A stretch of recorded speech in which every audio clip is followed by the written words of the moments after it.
देश आजाद हो गया, अब भी अगर जाति के आधार पे या धर्म के आधार पर उत्पीड़न होता है तो देश को सोचना चाहिए। लोग इंसान है और इंसानों की वैल्यू होनी चाहिए। बहुत मेहनत करेंगे, गांव गांव जाएंगे, लोगों को जोड़ेंगे, पूरे देश में करेंगे। आपको लगता है कि अम्बेडकरवाद देश की जरूरत है? अम्बेडकरवाद को समझिए, समता, समानता, बंधुत्व, भाईचारा, मैत्री, हर इंसान को बुनियादी सुविधाएं और सम्मान का जीवन मिले।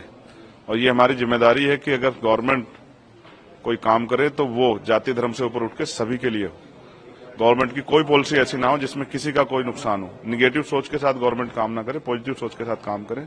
देश की आजादी के इतने साल बाद भी अगर लोग लंबे समय से बुनियादी सुविधाओं से वंचित हैं तो इसके लिए सरकारें जिम्मेदार हैं। अब वो बुनियादी सुविधाओं पर बात भी होगी और नए अवसर कैसे तैयार हों। देश का नौजवान सड़कों पर है, बेरोजगार है, देश का किसान परेशान है, न्यूनतम मजदूरी नहीं मिल रही है और ना ही रोजगार है लोगों पे। लोग सुबह उठ के जाते हैं बिकने के लिए, लेकिन कोई खरीदने वाला नहीं होता, क्योंकि देश में 80 करोड़ से ज्यादा लोग ऐसे हैं जो हैंड टू माउथ है। अभी सबके लिए काम करना है। महिला सशक्त हों और सुरक्षित हों। दिल्ली में भी महिलाएं सुरक्षित नहीं है।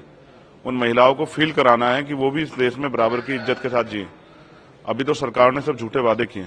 सरकार ने जो वादे किए उनको पूरा कराने के लिए सरकार से सवाल करेंगे। आपको लगता है कि कई जगह नाम बदले जाने की एक राजनीति होती है कि इसका नाम रख दो, उसका नाम रख दो, अम्बेडकर की मूर्तियां तोड़ दो, और एक दबाव की एक सोसाइटी है जो कि दबाव के अंदर काम करती है, उसको ये निगेटिव थॉट है और ये इस निगेटिव थॉट को कब तक देश सींचता रहेगा, ये सवाल है। देश आजाद हो गया, अब भी अगर जाति के आधार पे या धर्म के आधार पर उत्पीड़न होता है तो देश को सोचना चाहिए।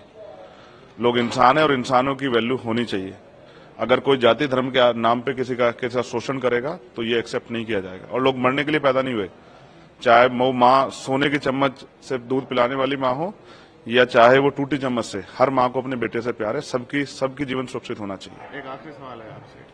मेरे जैसे बहुत सारे लोगों की जरूरत है और मैं प्रयास करूंगा आजाद समाज पार्टी के जरिए वो पार्लियामेंट में आए। एक आखिरी सवाल है। प्रधानमंत्री मोदी कहते हैं कि ईवीएम में किसी ने दोष नहीं दिया इस बार के रिजल्ट में। आपको लगता है कि ईवीएम में कुछ गड़बड़ी है या फिर ऑपोजिशन का एक बहुत बड़ा चिन्ह है ईवीएम? देखिए, जिन चीजों पे संदेह होता है उन पर चर्चा होती है। पिछली बार भी बहुत सारी चर्चा हुई थी और चर्चा होनी इसलिए भी जरूरी है क्योंकि ये लोकतंत्र ही हमारी सबसे बड़ी पूंजी है। हमने यही कमाया। इसमें रानी का बेटा राजा नहीं बनता है, राजा वो बनता है जिसको जनता मत देती है।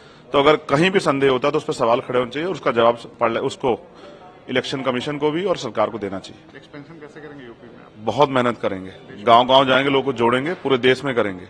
बहुत बड़ी जिम्मेदारी है और वो एक बहुत बड़ा समाज जो उम्मीद लगाए बैठा है कि चंद्रशेखर आजाद के जरिए बाबा साहब अम्बेडकर और माननीय काशीराम साहब का अधूरा सपना पूरा